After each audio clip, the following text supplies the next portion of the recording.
people, how's it going? Welcome back to my channel. This is Filmtastic Panda, and I'm very excited to talk to you about Oscars, but not the 2023 Oscars, the 2024 Oscars.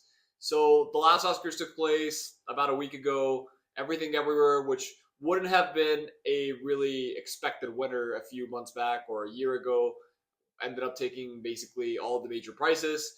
And so it's very exciting and interesting to look at what might show up at the Academy Awards a year from now, knowing so little about all these films, and with the Academy changing so much and rewarding more genre films recently. So without further ado, I'm gonna move on to talk about 30 movies that I think have the potential to show up at the Oscars, probably in the Best Picture category. And yeah, I'm gonna go through them from least likely from those 30 to most likely. And I plan on doing future videos on director nominations, actors, technical nominations, all that kind of stuff. But for now, I'm only gonna cover the Best Picture noms. So let's get started with Beyond Utopia. This is my number 30 pick, and it's a documentary feature. It's my only documentary feature inclusion in this list. And the reason why I have this is the Academy has been changing so much recently. They started to award, animated movies, international movies, genre movies. And one of the things they haven't done yet, haven't gotten to, is awarding documentary feature.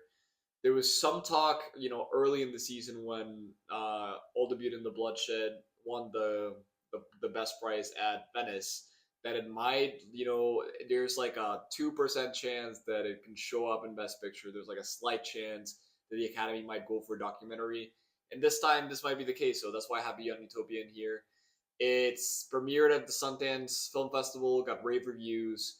It's about people migrating out of North Korea, getting, sneaking out of the country and the regime there.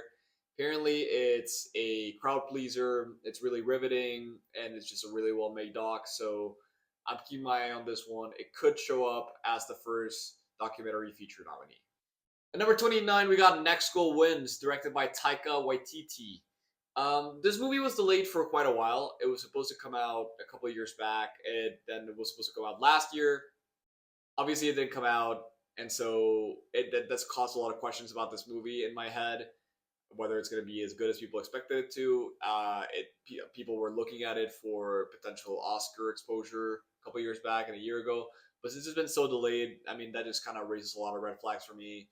Armie Hammer was replaced by Will Arnett because of all of Armie Hammer's controversies. And it's about I think it's the Micronesian soccer team that incurs a really, really heavy international defeat. So it's like a comedy, sports movie. Taika has gotten in for comedies before. He won a screenplay Oscar for Jojo Rabbit. So, I mean, this is definitely a possibility. I'm not discounting it. It's just the delays and everything have made me kind of question it. At 28, we got The Iron Claw, directed by Sean Birkin. This is an A24 film, and it stars Zac Efron. So these are two major things I'm looking out for with this one. A24 has had a really great track record recently, and this is a Zac Efron getting into insane shape to play this wrestler. It's going to be a vehicle for him, probably. So because it might be attached to him as a potential actor nominee, I am keeping my eye on this one. It's A24, so they really never miss. 27, I got Mission Impossible Dead Reckoning Part 1. This is Part 1 of the final two Mission Impossible movies. Very exciting times. Mission Impossible Fallout was an incredible movie that didn't get, I'm not sure if it got any Academy Award nominations, maybe a couple techs, but definitely didn't get picture recognition. And these kind of movies are feeling like they're starting to get a little overdue. Obviously, it's part 1 of 2, so it might not sneak in, whereas part 2 might have a better chance. But I'm still keeping it here because Christopher McQuarrie is just such a great director, and Tom Cruise has such a big profile, especially after Top Gun Maverick last year. So yeah, I'm considering this as a potential nominee. At number 26, we got Strangers. This is a Andrew Hay movie starring Paul Mescal. Claire Foy is in it, so 2 Academy Award nominees here. It's a romance, a gay romance, I believe, fantasy story. So it might be a little genre for the Academy, but it has some high-profile people. The director is well respected. Again, Paul Mescal and Claire Foy. So yeah, I mean, this is something to consider for sure. Then we got Alex Garland's Civil War at number 25. Alex Garland obviously made Ex Machina, Annihilation, and Men most recently. He is a really ambitious director, and it seems like this one is gonna lean a little bit less into the sci-fi and more into the drama action. So it might be a little bit more Academy Award friendly, just because it's gonna be more of a straight drama rather than a horror or just psychological thriller kind of movie. It's A24 again. Alex Garland's a great director, and Kirsten Dunst is in it, so it has some pedigree, and I'm looking at it for sure for potential nom. Then we got Monster, Hirokazu Koreeda's new movie. Koreeda is a really well-respected director out of Japan. He made Shoplifters a few years back, and he made Broker last year.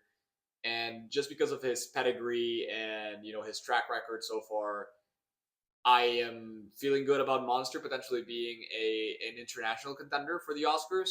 So that's why I have it here. I mean, I don't for international contenders. It's kind of hard to know early on what's going to be contending, but this seems like a pretty safe bet as something that's going to have a high profile. So Koreeda, the plot is still under wraps, but I'm excited to see it.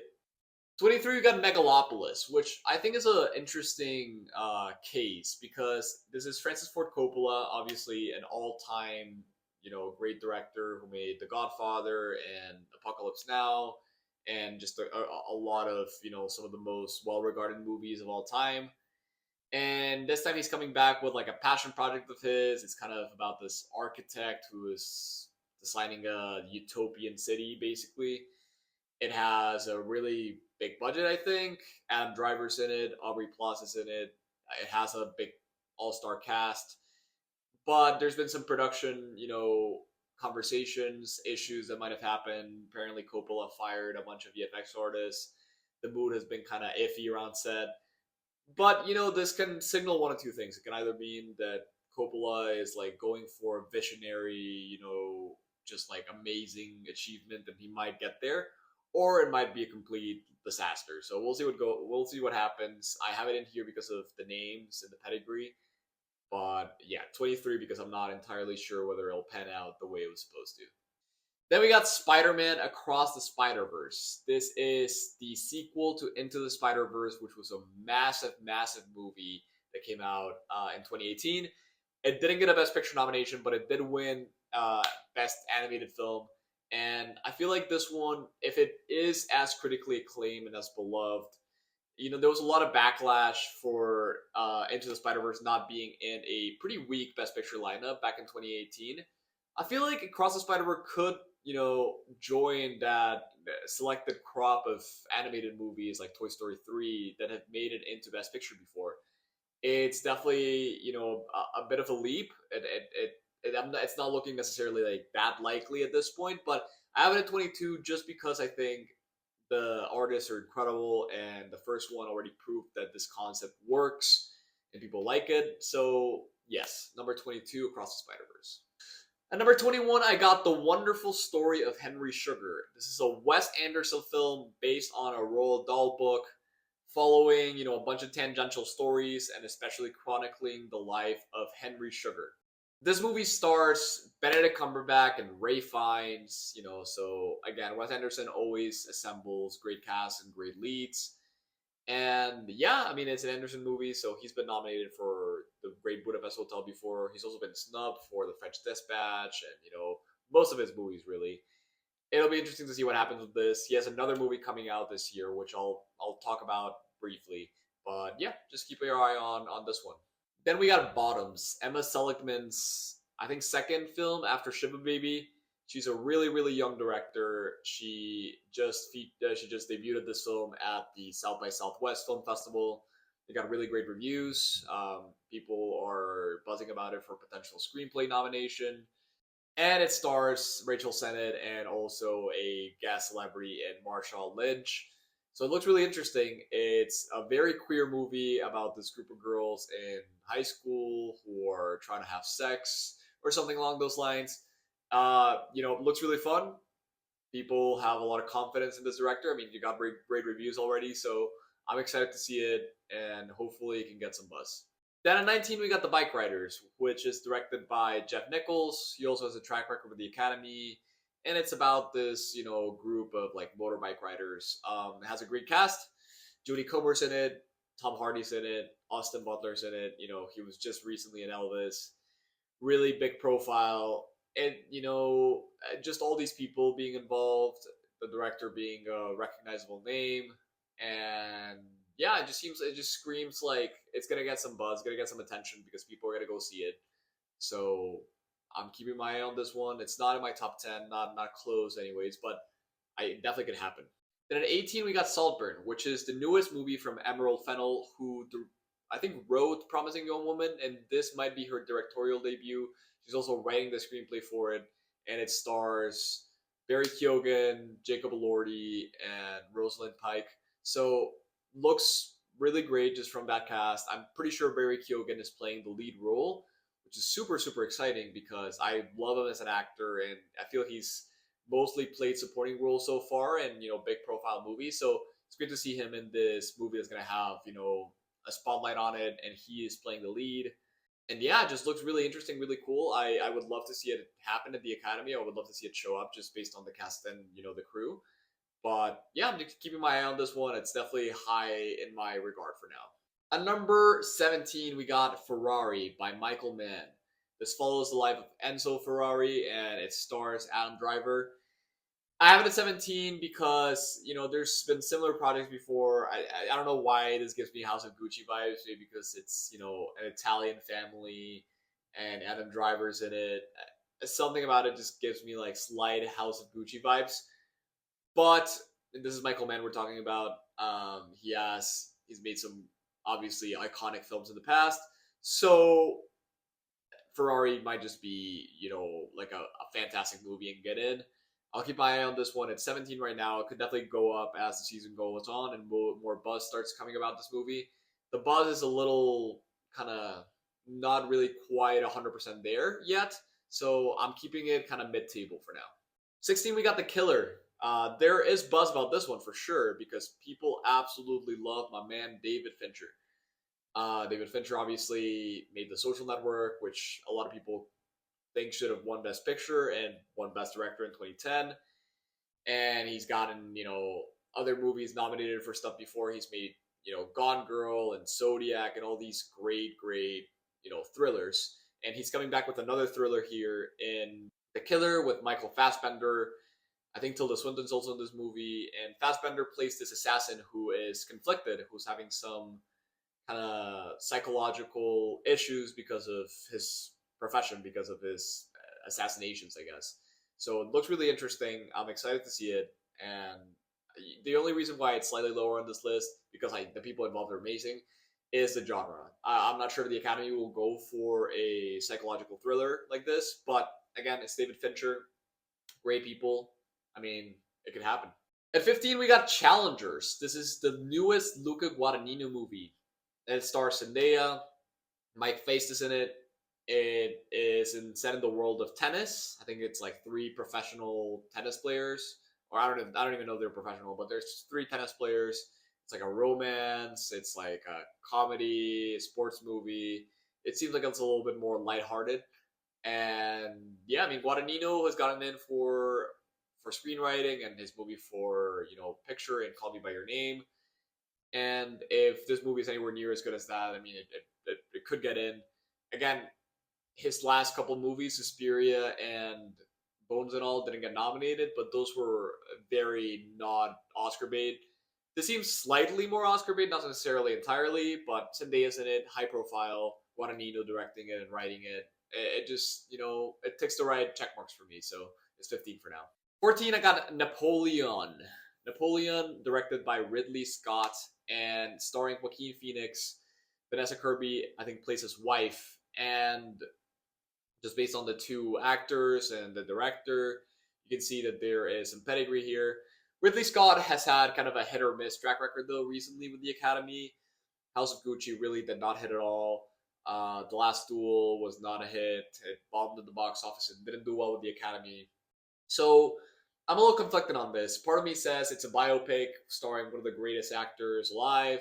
And the other part says Ridley Scott has kind of been hit or miss. So I am not sure where to play this. I'm putting it at 14 just because of the strength of the character and the probably the performance in this movie. But it could flop. It could go either way. I guess we'll find out. At 13, we got the second Wes Anderson movie, which I briefly cameoed in the Wonderful Story of Henry Sugar. This is Asteroid City, and this one stars Tom Hanks, Margot Robbie, Scarlett Johansson, and just like a ton of A-list celebrities. Wes Anderson is really famous for getting these like big, like huge casts of people like playing small roles here and there. And this one has had a decently high profile. I feel like people have been talking about Asteroid City for a while. People really love Wes Anderson, although he's been snubbed many times by the Academy before. But if this one is like one of his best movies, if it's as good as Grand Budapest Hotel, I mean, it totally has a chance of getting in. And I'm just really excited to see this. So it's my number 13. At number 12, we got The Color Purple. It's directed by Blitz Bazawule, and I'm sorry if I mispronounce his name. I'm not familiar with his filmography, although I did do some research on IMDb, and apparently he has some films with great critic reviews, and he seems like a really acclaimed and talented director. So the movie seems like it's in very good hands. It's adapted from the novel, which follows the life of an African American woman living in America in the early 1900s, and going through all the struggles of being a black person in America, especially at that time. And it's obviously a musical adaptation. It's been adapted before by Spielberg, this novel. And this time around, it features a really great all-star cast. Coleman Domingo's in it, who has a movie that I'm gonna talk about briefly. Also, Haley Bailey's in it, who is playing the Little Mermaid. I mean, it seems like a pretty strong cast. So yeah, I mean, pretty high profile. I think people have this on their radars. So The Color Purple is my number 12. At number 11, we got Foe. This is the newest Garth Davis movie, director of Lion, which got Best Picture nominated in 2016 or 2017, depending on how you look at it. It stars Paul Mescal and Saoirse Ronan, and it's a drama, sci-fi movie. It's obviously a little bit genre, but the Academy has been going a little bit more for those recently, and it has some pedigree with this, director who's had success with the Academy before, and these actors who are, some of the best, if not the best, young actors working today. It has enough going for it. I think Paul Mescal might have the slight more amount of screen time from what I've read about this movie, but it looks really great. I mean, I'm just excited to see this. I really like Lion in 2016, and I love Paul Mescal and Saoirse Ronan. I think they're fantastic, and yeah, people are just gonna be watching this. People are excited about this movie. So Foe at number 11. So at number 10, we got Wonka. This is a really high profile movie that I feel I just couldn't leave out of my top 10. It stars Timothée Chalamet playing a young version of Willy Wonka, while he becomes, the famous chocolatier we know him to be. And it's directed by Paul King, who directed the Paddington movies. You might think the Paddington movies are, kids movies, and the director doesn't have as much pedigree. But I mean, those movies are just insanely well directed, and he is a, really beloved figure among movie critics and audiences, and I think there's a lot of goodwill for him and for this movie in general. I mean, it stars obviously Timothy, who is a really charismatic and lovable dude that people love. It has Olivia Colman, it has Rowan Atkinson, Keegan Michael Key. Like, the cast is just like full of beloved people. I feel like people are just going to be showering this movie with love if it's any good, which I'm sure it will be. So it's my number 10. At number 9, I got Rustin. This is a Netflix movie about a gay civil rights activist in the 60s who, I mean, it's kind of just chronicling his, his leadership and his life in this really horrible time for Black people in America, especially him being a gay man, obviously a figure that probably suffered from a ton of oppression. And it stars Coleman Domingo, who is an up-and-coming actor, and there's a lot of buzz about this movie and his performance in it. He's already kind of, a front runner for Best Actor, before even seeing a lot of things. So it has a high profile. It's a Netflix movie. It's going to feature this really strong central performance. It's directed by George C. Wolfe, who directed Ma Rainey's Black Bottom a couple years back. So that's pedigree. It's backed by Netflix, and I think it's a very, very strong contender here. So number 8, I got How Do You Live by Hayao Miyazaki. This is really, really high up my list, and it's a ballsy pick, but I'm going to tell you why. Miyazaki made what was supposed to be his last movie in 2013 with The Wind Rises, which some people think is a really great movie, and some people think is like an all-time masterpiece because Miyazaki is only capable of making incredible movies. He obviously made Spirited Away and My Neighbor Totoro and just a bunch of all-timer animated movies for Studio Ghibli. He is maybe the most well-respected animator of all time and one of the most respected filmmakers of all time. I mean, he's just phenomenal. So that's why I have Miyazaki up here. It's an international animated movie, which has never happened before for the Oscars, but there's always a first time for everything. And if anybody's going to do it, if any movie is going to crack that record, is going to be Miyazaki's final film, which might just be a masterpiece. So yeah, I mean, looking forward to this. Miyazaki, an amazing director, amazing guy. I would love to see him get recognized here. So it's my number 8. Number 7, I got Maestro. This is Bradley Cooper's movie. He directed it. He stars in it. I think he wrote it and he produced it. So this has Bradley Cooper's fingerprints all over it. And the Academy, even though they haven't given him an actual award, loves him. They've nominated him a ton. So yeah, I mean, I think Bradley Cooper feels like a safe bet for actor, and he also feels like pretty strong for director and picture here. This follows the life of Leonard Bernstein, who made a brief cameo appearance in the video in Tar recently, and it follows Leonard Bernstein over the span of decades. So it goes from his young life to his old life and his marriage and personal struggles. So it's going to be a real Oscar bait biopic. A lot of makeup, a lot of, bedazzle. So I feel like Maestro feels really strong for a Best Picture nom. At number 6, we got Poor Things. This is Yorgos Lanthimos coming back. Lanthimos, for his most recent movie, was nominated for director and for picture and for screenplay. And wait, was he nominated for director? If he wasn't nominated for director for The Favorite, I mean, that would be insane. Anyways, The Favorite was nominated for a bunch of things, and he's coming back with Poor Things, also starring Emma Stone, and this time Willem Dafoe and Mark Ruffalo are also in it. It follows this Victorian tale. I think it's based on a novel. It's like an adaptation, and it's a weird story. Apparently, like this woman dies, and then her baby's brain is put in her, so she has like the brain of a baby. It's a weird concept, and I completely get it if people think it's like way too out there for the Academy. Like the Academy will never do this. They don't like these crazy kind of movies. But after Everything Everywhere All at Once, and based on Yorgos Lanthimos' track record with the Academy with The Lobster and The Favorite, I feel like people might be underestimating this one. Like, it has amazing people in it. One of the best directors working today, with one of the best young actors working today, and Willem Dafoe, who's beloved. I mean, it has the right package going for it. The only thing is the genre, but again, the Academy has started embracing it. Embracing diversity in genre as well as diversities in performances. So yes, I'm hoping that this one might sneak in.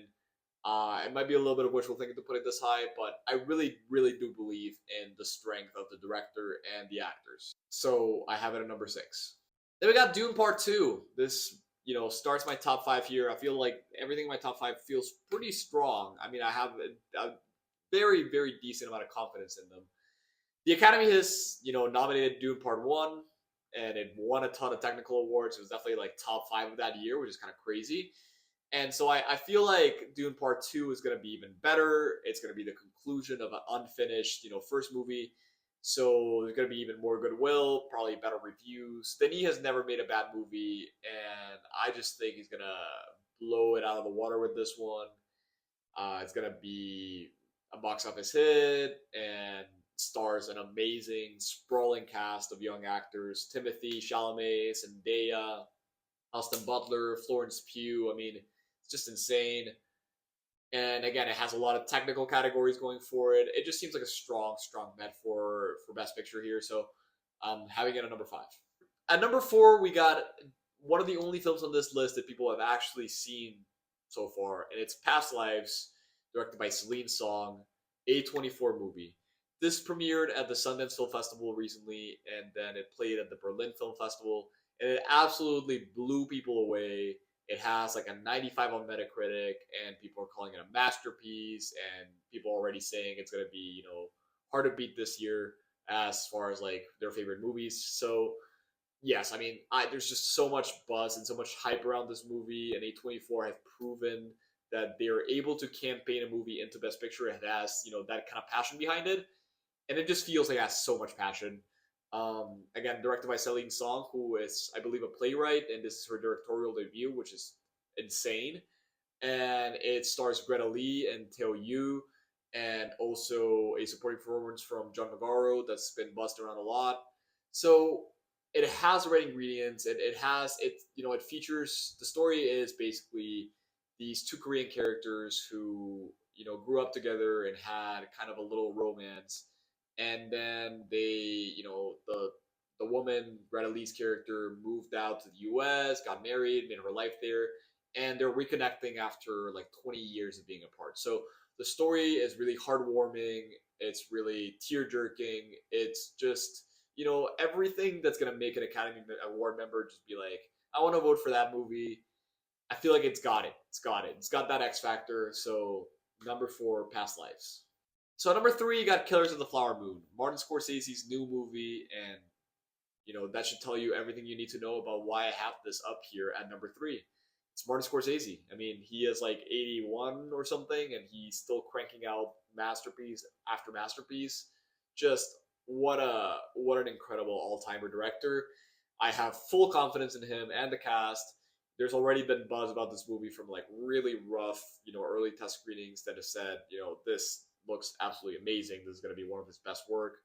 Leo DiCaprio, there's been some quotes about him telling other people that it's, a masterpiece and it might be like his best work. So just so much buzz around this movie. It's Apple TV. They're going to campaign the hell out of it. It's a $200 million movie. Again, it stars Leo DiCaprio, Jesse Plemons, Robert De Niro, Lily Gladstone. It just has everything. It's the best kind of bait, the kind of bait that I love. It's Marty coming back with Leo and Bobby De Niro. Just give it to me. Give it to me. Give it to the world, and just give it the nomination. It's happening. At number 2, I have Oppenheimer, Christopher Nolan's newest film, chronicling the life of J. Robert Oppenheimer and his involvement in the creation of the atomic bomb. The reason why I have this so high up here is because of, I think multiple reasons. First of all, everybody working in this movie is amazing. I mean, he has assembled a team of like the highest quality, Oscar nominated and winning cinematographer, composer, VFX artist. Everybody is involved in this movie. It's just amazing.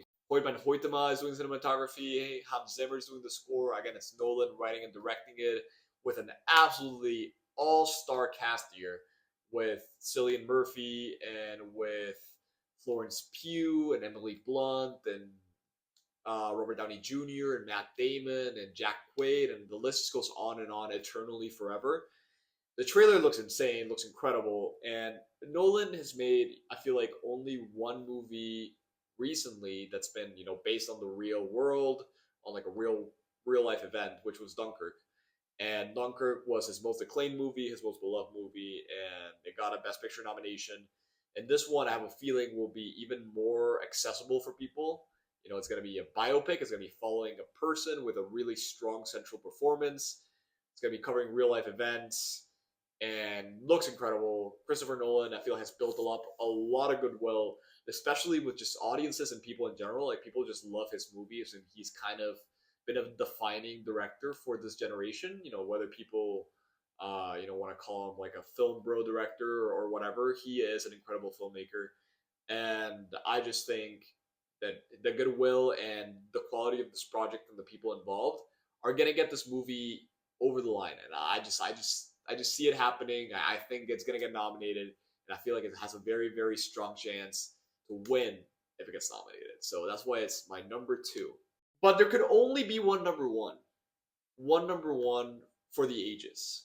And this is a movie that comes out on the same date as Oppenheimer, and it's Greta Gerwig's Barbie.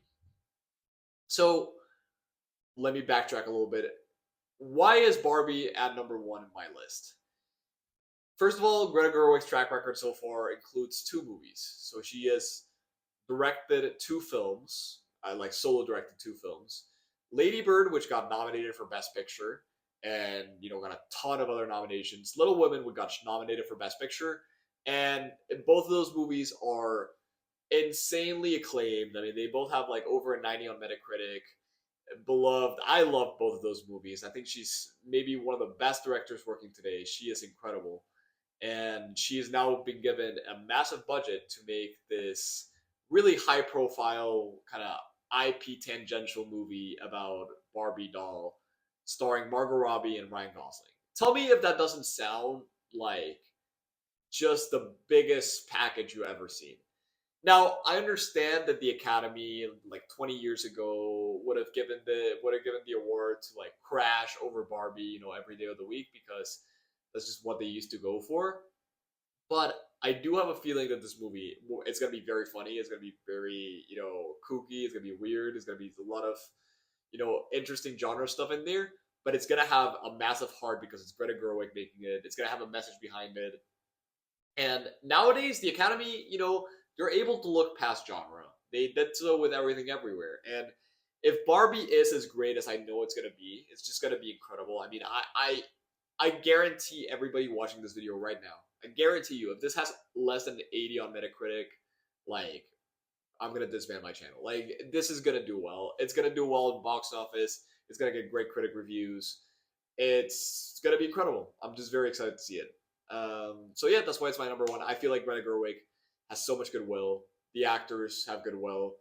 It's also test screened before, and it got rave reviews or like rave comments after the test screening. So everything seems to be lining up. I feel like it's the year for Barbie. It's the year for Greta Gerwig, and I'm just excited to see it get nominated and potentially win. So I have a number 1 right now. That rounds up my list of the 30 Best Picture prospect nominees. So thank you guys for watching so much. If you liked this video, which hopefully you did, feel free to drop a like in the like button below, and also drop a little subscribe. That would be amazing. And a comment as well, just let me know what you guys thought. Again, this is my list. Obviously a little bit of my sensibility sneaked in here, but I do think the Academy is gonna really love all these films, and especially the ones towards the top. I feel like they have a strong chance. So yes, again, thanks for watching, and until next time, peace.